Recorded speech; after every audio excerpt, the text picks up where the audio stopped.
Caio e Iago, vocês fizeram uma viagem, tiveram uma experiência como moradores de rua em Uberlândia, certo? Sim.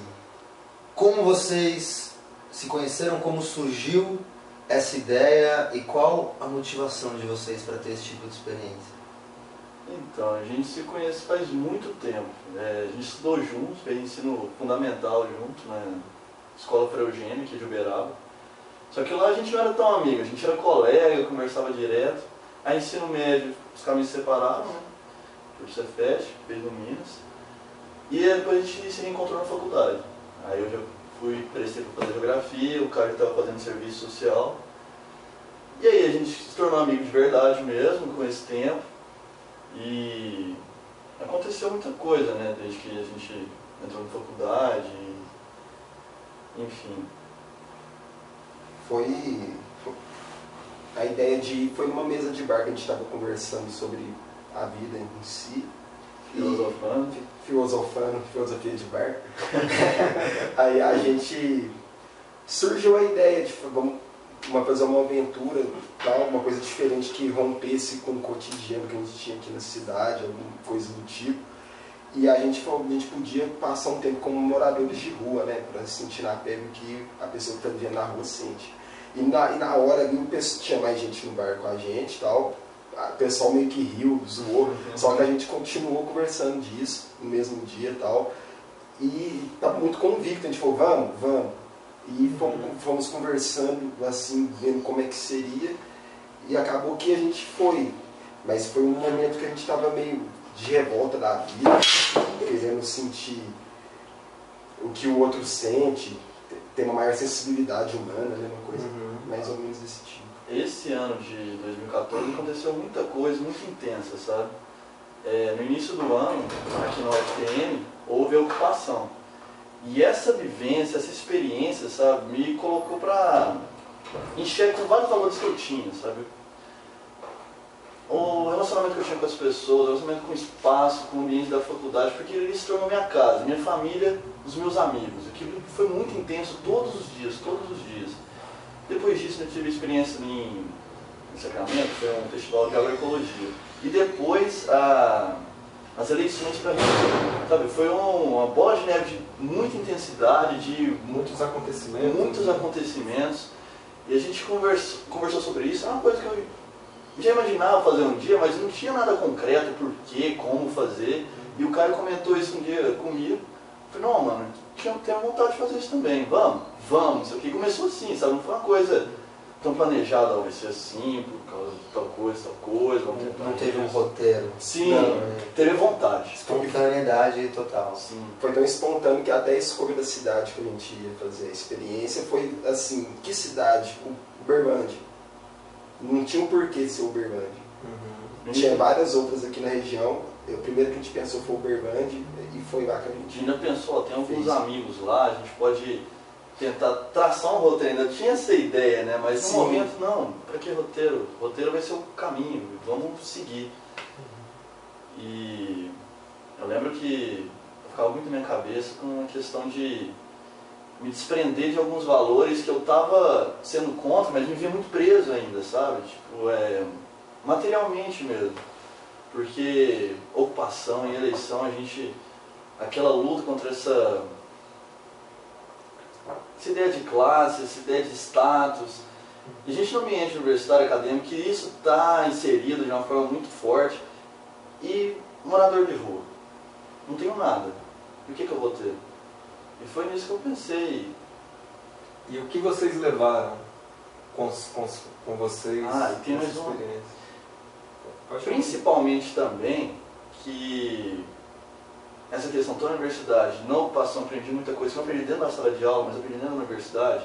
Percebi que eu aprendia muito também com as pessoas, com a forma como elas lidavam com os outros, a forma como elas viam a vida. E, inclusive, vocês dois são pessoas que eu me espelho muito, muito mesmo. Porque eu admiro bastante vocês, eu sempre fiquei pensando, essas experiências que devem dar essa riqueza para eles, sabe? E foi outra coisa que me fez querer muito isso também. Isso me satisfaz muito, sabe? Inspirar assim também. Mas eu vejo que a experiência de vocês foi muito genuína, né? Assim, que nós vivemos algumas experiências, mas a de vocês, ó, foi em Uberlândia, foi totalmente na rua, sem ninguém mesmo, sabe? A experiência que a gente tinha alguém no Rio de Janeiro, foram vocês e Deus. E eu gostaria de saber o que vocês levaram assim, de pertences materiais e também quais fatos sucederam durante a viagem que lhes deram a certeza de continuar, porque vocês já me falaram anteriormente que teve alguns fatos que foram bem marcantes, né, na viagem. Eu queria complementar antes dessa. É que você disse que a gente foi sem ninguém, realmente a gente tinha te conhecido assim um ao outro somente. Só que o que a gente pôde perceber é que sempre em todos os momentos mais difíceis tinha pessoas chaves lá que apareciam pra gente e ajudavam a gente em muita coisa. O próprio Joe, com certeza. O Ricardo. Tinha pessoas ali que eram fundamentais para nossa permanência, para o nosso amadurecimento ali na rua, né? E falando em pessoas, antes da gente embarcar na viagem com eles, isso para algumas pessoas pode parecer algo muito chocante. Muitas pessoas, inclusive, se chocam com o visual de um morador de rua, né? Para algumas chega a ser agressivo, né? Presenciar essa cena. E você comentou que quando vocês tiveram a ideia e comentaram, o povo zoou. Como é que isso foi recebido, essa ideia pela família de vocês, por exemplo, e os amigos, o pessoal ao redor? Algo realmente chocante, né? Como é que isso foi recebido assim, pela família de vocês? Acharam que, por minha parte, acharam que eu fiquei doido. O pessoal lá na faculdade, você via que você via que estava diferente, assim, só que não falava. E não entendi o porquê. Falava, não, você tem tudo aqui, você tem casa, comida, tem estudo e tal. Fazer isso por vontade própria. Por vontade, não tem nenhum motivo. Minha mãe batia muito nessa tecla. Eu sempre lutei tanto para não faltar nada e ele escolhe passar necessidade. Sabe? Isso aí foi complicado, porque os amigos, eles brincavam, tudo, até que não botavam muita fé. Até quando foi chegando, disse, nossa, eles vão mesmo. E sinceramente minha ficha foi caindo também nesse momento. Nossa, eu vou mesmo. O pessoal não estava botando fé na ideia, porque no último dia que a gente realmente ia, o pessoal, amigo mais próximo, choraram, tal, coisas assim. Até talvez por medo, né? Ou temor pela segurança de vocês. Várias pessoas vieram falar, acho muito legal essa atitude de vocês, essa vontade de vocês, mas é muito perigoso, vocês não sabem o que vocês estão fazendo. Aqui a gente vê de uma forma, lá é outra. A gente vê essa preocupação e até valorizava isso, mas não tirava a nossa vontade, sabe? Isso daí já estava certo que a gente ia fazer. Essa preparação para ir, eu lembro que eu deixei a barba crescer e foi crescendo bastante, sabe? Desse tamanho, assim. Eu vi foto. E eu já vi o estranhamento dos olhares antes de estar na rua. Sim, eu já sentia. E não passar despercebido. Em todo momento alguém brincava, falava da barba, mas isso chegava um ponto, estava me incomodando já. Sabe? Por que eu não posso ter a barba aqui? Todo mundo comentava da barba, era muita brincadeira, mas sempre falava, sabe? E aquilo era só o começo, que lá já estava, sabe, assim, deu uma luzinha, mais ou menos como é que ia ser. E depois, a gente vai continuar a conversa, a gente teve essa conclusão conversando lá, do protagonismo do morador de rua. Sim. E a questão de barba, fugir um pouco do assunto aqui, eu também estava barbado, tipo, muita barba na época. E morador de rua, eles mesmos lá, o pessoal que mora na rua de Uberlândia falava assim, não, sou morador de rua, mas eu sou limpinho, passa minha barba, cabelo, roupa. A gente era tudo sujo, não tinha roupa. Eu tava pra eles, a gente era os hippies. Ficava dia sem tomar banho. Aí então, agora a gente pode, né? Vamos embarcar nessa viagem. E você falando da família, lá em casa, pra mim foi muito forte essa parte. Porque como os amigos não acreditavam também, lá em casa minha mãe também não. Eu conversei com ela, expliquei tudo direitinho, mas minha mãe ficou muito assim, ela, tá bom, não acreditava muito não, até quando foi chegando. Mas no dia anterior, ela ficou muito em choque, sabe? Muito apavorada mesmo com a ideia, não, pra que isso? Ela chorou no dia anterior. E foi uma situação tensa mesmo, depois o Caio chegou lá, porque um amigo nosso deu carona pra gente. No dia anterior, tá, a gente acordou outro dia, minha mãe, nossa, eu nem dormi, não vai não, não vai não. E foi difícil essa parte, foi bem difícil, porque aí minha irmã ela já estava tentando já acalmar minha mãe, não, ele sabe o que está fazendo, que não sei o que, deixa ele ir. E aí apareceu o Rubinho, que é um amigo nosso, faz educação física, ele estava indo para Uberlândia e estava falando pra gente, psicologia. Aí chegou ele, o Caio, aí tinha mais um rapaz que estava pegando carona também. Aí quando o Caio entrou lá em casa, ele se deparou com minha mãe, eu imagino que foi uma cena forte pra você também. Né? Foi. Eu chegando lá, a gente chegou de carro na porta da casa do Iago, então eu achava que... Não, vou explicar como foi na minha casa e depois da casa do Iago, foi bem diferente. Porque na minha casa eu despedi da minha mãe às 6 e pouco da manhã, que ela trabalha cedo. Que aí, quando o Rubinho chegou lá, eu já não tava, não tinha ninguém em casa, eu só saí de casa e fui. Na casa do Iago, a mãe dele tava lá. Aí ele saiu e pediu pra entrar, né? Aí na hora que pediu pra entrar, eu pensei, uma coisa assim que não vai estar. Aí ela tava meio abalada, batida no seu termo. Foi um momento forte, né? Que você fica meio sem reação do que fazer, do que falar. E o Iago acho que pode explicar mesmo. Sim, eu sei que pro Rubinho também já foi uma cena bem chocante, porque aí eu tô indo embora, tô indo com o cobertor, uma mochila e minha mãe chorando lá na porta, sabe?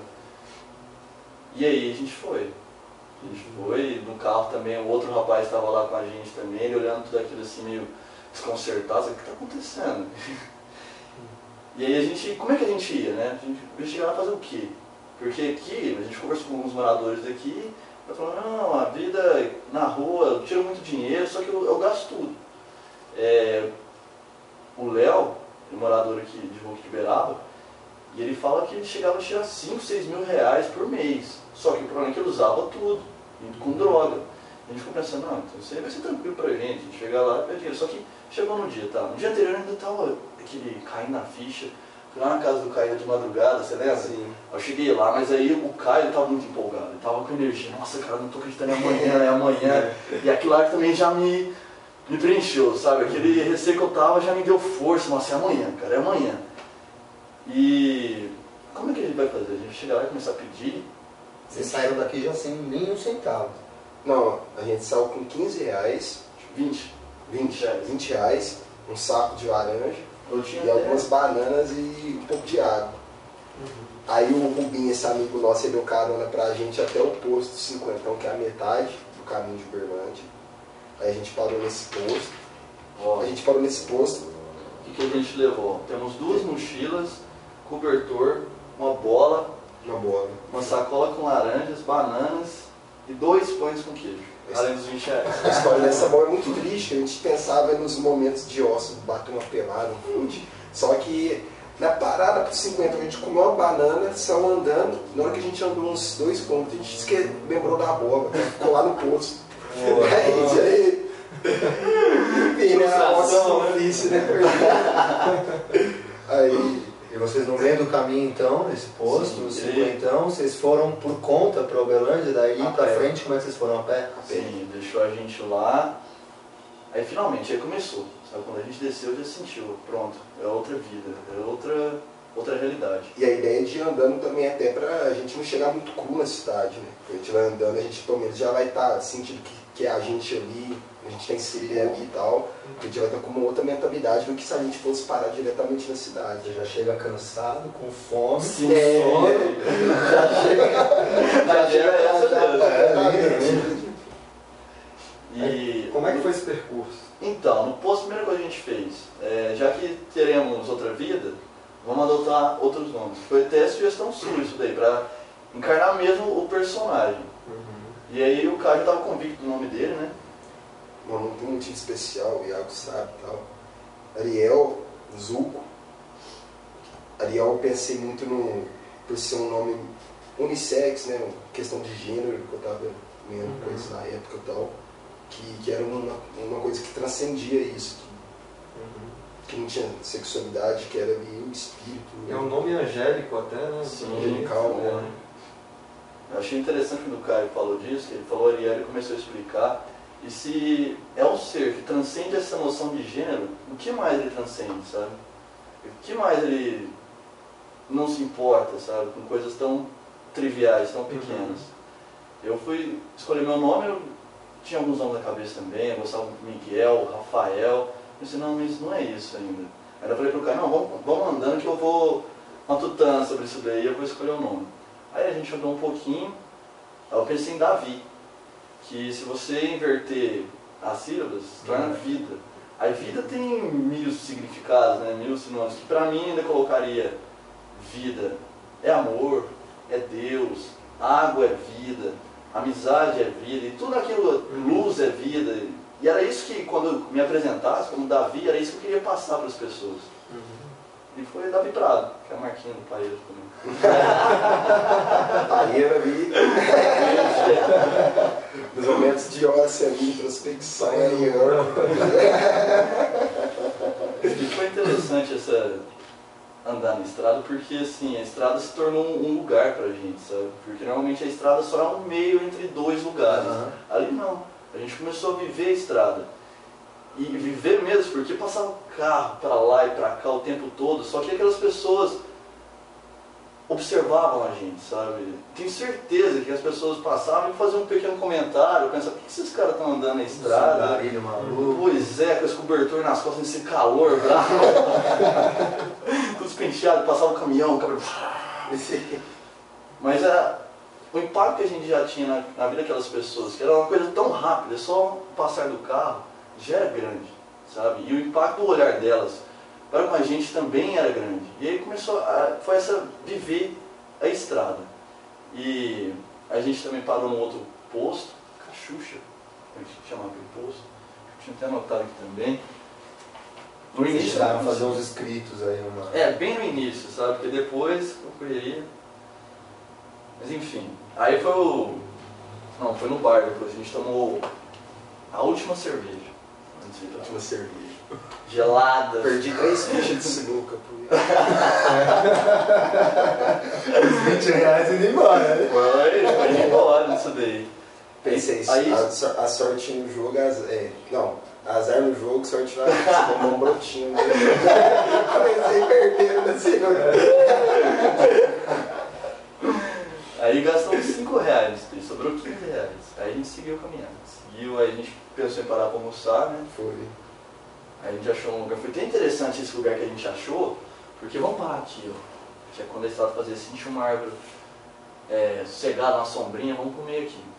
Aí tinha um papelão esticado. A gente, o que é esse papelão? Mais pra frente a gente entendeu o que era o papelão. Aí a gente estava com o papelão, sentou em cima do papelão, foi chupar laranja, trocou uma ideia, foi quando a gente começou a escrever. E debaixo do papelão tinha uma faca imensa. A gente começou a pensar, nossa, o que será essa faca aqui? Por que tem isso aqui? Porque a gente pensou até em estupro, né? Falou, nossa, esse lugar é muito perigoso. Deu uma energia ruim na hora. Aí a gente ainda falou, o que a gente faz com essa faca? Vamos ficar com ela aqui não. Se passa por isso aqui também, essa faca, a gente foi, dispensou a faca no meio do mato, chupou a laranja e o Caio na prece preto velho. Fiz uma oração por chá. A proteção, pediu sabedoria, conhecimento. Pra mim isso daí também foi, nossa senhora, eu tô vendo que isso aqui vai longe, toda hora tem um negócio impactante. Mas isso do Caio também, fazer essa prece, eu achei muito interessante, porque assim, ele fez aqui com uma fé muito grande, sabe? E que eu mesmo não consegui sentir o mesmo, sabe? Ele foi, fez a prece, eu fiz a minha, mas a minha foi curtinha. Aí o Caio continuou com a dele, concentrado, olho fechado. Aí eu falei, vou começar a escrever. Só que ao longo do caminho, eu fui adquirindo isso. Muitas coisas foram acontecendo. Por exemplo, na estrada, a gente conversando, eu falei pro Caio, nossa, cara, eu queria esquentar os pés, as mãos e a orelha. Porque é a minha preocupação à noite. A gente chega lá, a gente pede dinheiro, e se for igual o Léo falou, a gente vai ter dinheiro pra caramba. Então a gente compra uma luva. E no meio do caminho, no acostamento, tinha um par de luva no chão. E olha só, diferente uma para cada mão, não sei, uma de pintor, uma de serralheiro. Isso aqui é impressionante, sabe? Uma em cima da outra assim, ó. Eu falei, caramba, vou levar isso embora. Aí a gente almoçou, aí continuou o caminho, e faltava muito ainda. Isso foi interessante porque a gente estava andando, o assunto que surgia ele tinha um alto rendimento. A gente pensava no assunto e concluía o assunto. Essa questão da luva, porque eu tinha entrado um par de luva pra passar a noite, o Iago não. Aí a gente tava conversando disso, tal, pô, e aí como é que vai fazer? Não, qualquer coisa a gente reveza e tal. Aí nós dois estávamos com a cabeça nisso, do par de luva e tal. Aí a gente andando, o Iago encontra um par de luvas distinto, né, uma diferente. Mas isso aí foi interessante porque aconteceu várias coisas similares durante nosso trajeto lá. No início parecia uma coincidência. Que a gente sempre pensava, quando a gente pensava muito numa coisa, ela acontecia. Por exemplo, a gente está sem dinheiro, tá de noite, a gente queria muito fumar um cigarro, um pareiro, para dormir, né? Aí a gente pensava assim, ficava 5 minutos assim, de repente parecia alguém fumando. No chão, inteiro. Com fome, sempre parecia alguém oferecer comida. Mas é coisa que a gente, na hora que a gente pensava, acontecia. A força do pensamento, então, ficou muito mais forte, né? Muito mais Atraía forte. muito mais. E outra, a gente parava pra pensar nisso. Porque eu não sei, acho que no dia a dia, essa correria que a gente tem, a gente não para pensando no que está acontecendo. Tanta coisa, impressionante que acontece num dia, sabe? E lá não, a gente aconteceu algumas coisas grandes, mas muito tempo o ócio, sabe? Então a gente se colocar para pensar, que também era uma estratégia de ambientar, né? E para pensar no que tinha acontecido, e a gente começou a reparar essas coisas pequenas que vinham acontecendo. Mas voltando para a estrada, uma coisa que marcou muito também foi quando a gente seguinte estava começando o pôr do sol e a gente parou assim de frente e foi uma vista muito bonita, você lembra? Dava pra ver todas as estrelas. Nossa, a noite, né? Foi incrível. O céu estava manchado de estrelas, não era pontinhos, eram manchas de estrelas.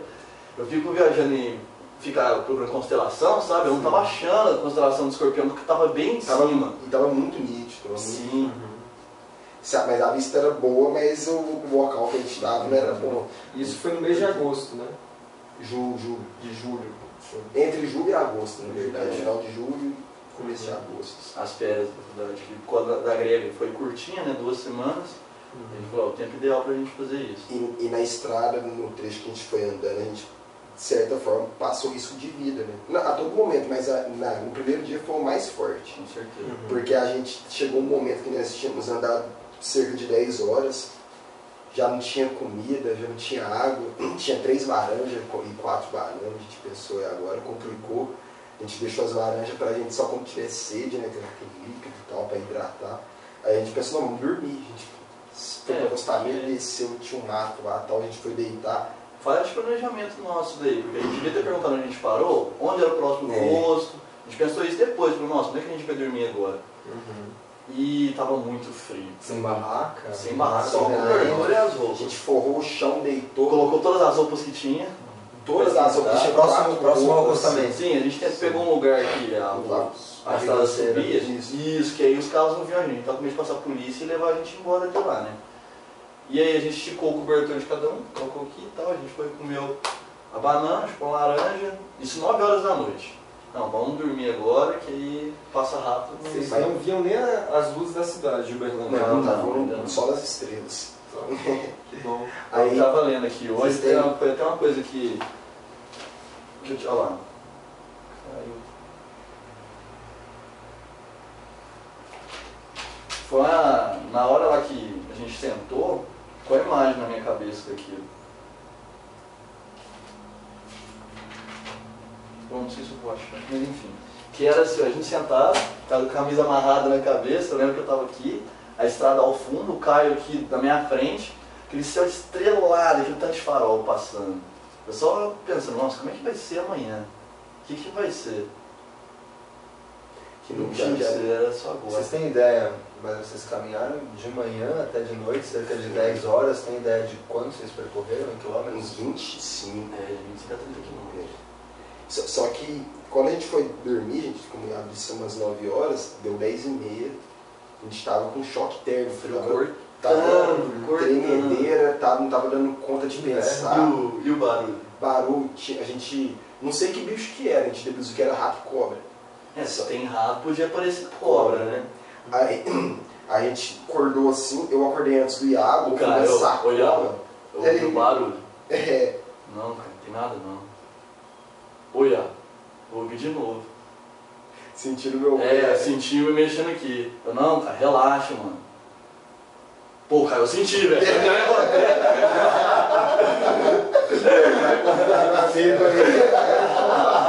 Sentiu Passou alguma coisa no meu pé assim, eu falei, caramba, tem alguma coisa aqui mesmo. Dos outros é refresco. Então, a gente tinha ouvido barulho na sacola. Aí a gente foi ver, a sacola tava meio remexida, sabe? Algum bicho mexendo naquilo lá. Eu falei pra ele, Caio, as bananas tá lá dentro. Então, ou a gente coloca a mão lá dentro e tenta salvar as bananas, ou dispensa tudo. Aí o Caio olhou assim, mano, joga tudo isso fora, joga tudo isso fora. Aí não deu outro. Tava podre, a gente meio de longe assim, dava pra ver que tava meio mordido nos negócios. E com medo de ser rato, porque se fosse rato, podia aparecer cobra. A gente lá dormindo, nada pra proteger, a gente foi e dispensou. Aí o barulho Por volta das 10 horas, assistiu, ou já era madrugada? madrugada ainda não. Não, mas antes das 11. Era. Aí a gente Mal tinha voltou. dormido, Não, então. não dava pra dormir. Nossa. E tipo, na hora que a gente levantou assim e viu assim, a gente pensou, vamos continuar andando, né? Porque tava muito frio, não O dava frio mesmo. cortava, se você mexia assim, ó, já vinha aqui Se você tivesse assim, fizesse assim, você... as luvas de novo. Eu lembro que eu fiquei Pesado. receoso com as luvas. Porque na hora que eu tava deitado, tava muito frio. Eu pensei, por que essas luvas foram? Tava ali na estrada, isso é muito estranho, será que tem sangue ali dentro? Será que coisa estranha? Mas aí eu pensei, tipo, pô, eu tava precisando da luva, isso aqui foi um presente, eu não vou colocar. Aí eu fui e coloquei a luva, deu uma esquentada nas mãos, eu fui deitei de bruço.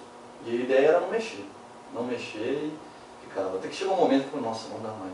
Tentei o Mesmo máximo sem que eu mexer. pude. Sim, aí eu falei, vou falar com o Caio. Aí eu virei assim, já vi que corte de frio. Aí eu olhei, o Caio já tava em pé. Ele só olhou pra mim, mano, não dá. Eu falei, não dá mesmo, não dá mesmo.